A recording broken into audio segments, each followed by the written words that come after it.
एक सियासतदान वोट मांगने के लिए एक बूढ़े आदमी के पास गया और उन्हें 1,000 रुपये पकड़ाते हुए कहा कि जी बाबा जी इस बार वोट मुझे दें। बड़े मियाँ ने कहा कि बेटा मुझे पैसे नहीं चाहिए, पर तुम्हें वोट चाहिए तो एक गधा खरीद कर ला दो।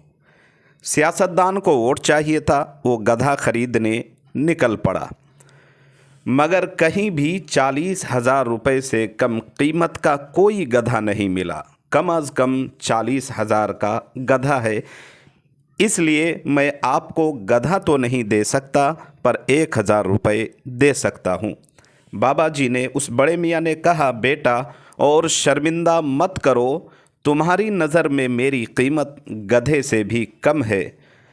जब गधा 40,000 से कम में नहीं बिका तो मैं 1,000 में कैसे बिक सकता हूँ।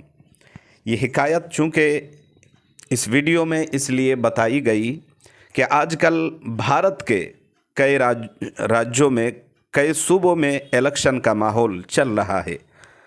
अपोजिशन पार्टियां और दीगर तमाम सेकुलर पार्टियां सेकुलरिज्म के नाम पर अब तक मुसलमानों को बेवकूफ़ बनाती आई है और मुसलमान है कि बेवकूफ़ बन भी जाते हैं।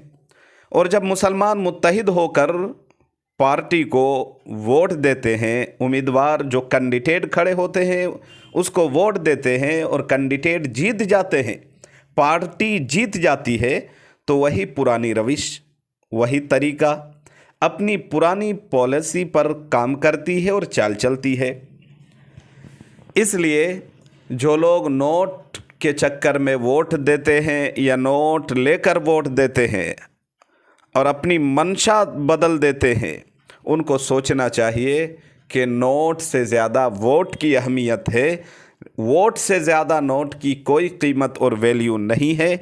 इसलिए आप अपनी ताकत को समझिए, वोट की ताकत को समझिए और अभी विधानसभा इलेक्शन में आपका जो कैंडिडेट है, जो सही आदमी है, जो देश के हित में, लोगों के हित में, इलाके और क्षेत्र के हित में जो काम करने वाले हैं, उसी पार्टी को और उसी पार्टी के कैंडिडेट को ही आप वोट करें।